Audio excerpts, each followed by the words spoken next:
د کاغذ څخه جوړه شوې دغه اختراع د بوغي په هوا چلیږي. د الکسي ژولنر ماډلونه ډیر کوچني دي خو بیا هم کار کوي. د سپینې روسیې دغه اوسیدونکي له ماشومتوبه له کاغذ شیان جوړوي. هغه لس کلن و چې له کاغذ څخه د ماشین جوړولو لومړی هڅه وکړه، خو په ځان سره وروسته پکې بریالی سو. نوموړی تر هغه وخته پر یوه کوچني شي کار کوي چې نتیجه ورکړي. همیشه نتیجه نه ورکوي. په اول کوشش سره اصلا کار نه ورکوي. د دغه ډول کوچنیو ماډلو په جوړولو کې که د سریښو یوه قطره هم بې ځایه توی سي، نو بیا سړی باید ټوله ماډل د سره جوړ کړي. الکسي ژولنر دمګړی پر 4 سلندره ماشین کار کوي. دغه 34 کلن د یو ماډل جوړولو لپاره یوه اونۍ وخت مصرفوي او اکثره وخت د ماښام لخوا ورباندې کار کوي. خو د طرحې او کانسپټ جوړولو لپاره هغه 2 میاشتې کار کوي.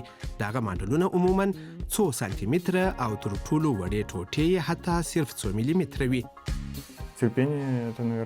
بې له حوصلې څخه نه کیږي. کېدلی سي یوه مفکوره چاته ښه معلومه سي، خو که یې جوړول په 2 ساعتو کې ممکنه نه سي، نو دستي ورڅخه لاس اخلو. د داسې یوه کار د بریالي سرته رسولو په خاطر سړی باید واقعاً حوصله ولري. هغه ته اکثره وخت د یوې طرحې د بشپړولو پر وخت نورې طرحې په ذهن کې ورځي. د هغه ماډلونو نور کسان هم دغه کار ته هڅولي دي. ژولنر د فیسبوک خپل کانال هم چلوي چې تر 800 څخه زیات تعقیب کوونکي لري. د نوموړي د ماډلونو ویډیوګانې په سوونو زره ځله کتله کیږي.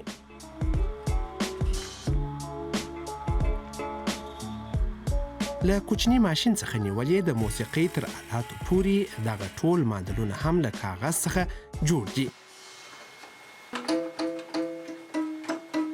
له کاغذ څخه د مغلقو ماډلونو جوړول د الکسي ژولنر شوق دی، خو دغه اصلي دنده او تخصص کمپیوټري پروګرامونه جوړول دي. نوموړی هر کال 2 کاغذي ماډلونه جوړوي. هغه د سوشل میډیا له کانالونو څخه د زیاتو هغو کسانو پیغامونه ترلاسه کوي چې د ماډلونو دغه شوق ته هڅولي دي. طبعا د خلکو عکس العملونه راته مهم دي. دا ښه خبره ده چې کومې د ویډیوګانو په هکله مثبت پیغامونه راورسیږي. خو ما اصلا د هغه اوله سره دغه کار تر ټولو د مخه د خپل ځان دپاره کړی دی او غواړم وښیم چې د کاغذ څخه هم کارآمده ماډلونه جوړېدلی سي.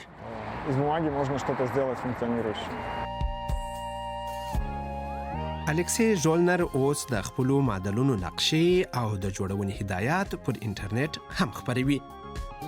د هغو خلکو لپاره چې د دغو ماډلونو د جوړولو لپاره وخت او حوصله لري. خو ژولنر غواړي چې همیشه خپل ځان ته نوي اهداف هم وټاکي.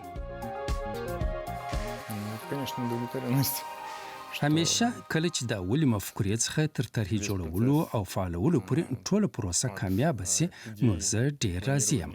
زما د ماډلو دپاره یو ډیر ساده معیار وجود لري، یعنې دا چې کار ورکوي او یا نه ورکوي. کله چې هر څه سم وي، نو معلومه خبره ده چې څوک ښه احساس کوي. د الکسي ژولنر کاغذي ماډلونه ښیي چې په کاغذ تر هغه ډیر څه کېدلی سي چې عموماً یې فکر کیږي.